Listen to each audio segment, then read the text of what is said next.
I think, to be honest with you, I mean, the joint communication from US, South Korea, and Japan a couple of weeks ago, I thought that was quite a powerful signal. But I think the markets sort of ignored that.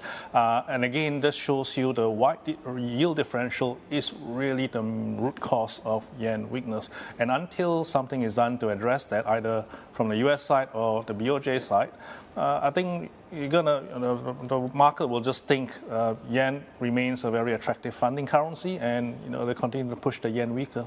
That's exactly right. And then on that front, you kind of alluded to the fact that they could raise rates or whatever. They could very much do that. But what's stopping them then? Is it because for everything that they're saying or suggesting that they think their economy is on the up and up?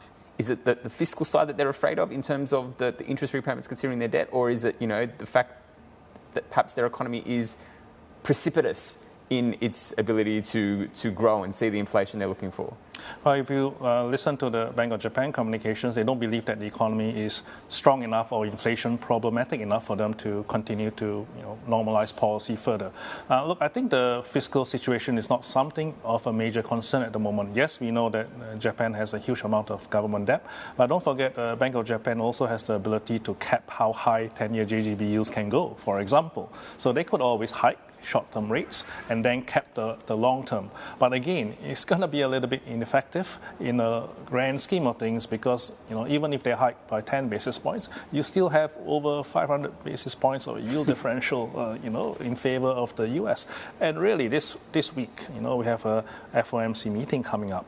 All it takes is for the Fed to turn less dovish or slightly hawkish, and, everything that the Japanese officials do will completely be overwhelmed. Does the Fed care? Because the Fed could help, and we've seen it before in the past, like Asian financial crisis or whatever, where the Fed, does things that aren't necessarily conducive to the domestic environment in order to ameliorate a concern somewhere else. Are we at that point yet where the Fed would have to, alter policy to help Korea, to help Japan, to help?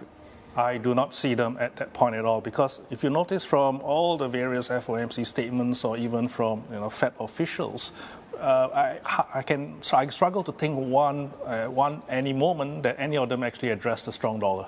So the dollar is actually not an issue at all for the Fed. So basically, it's our currency, your problem, in effect. And the Fed is not going to change their view on monetary policy just to help out even allies in terms of their currency weakness.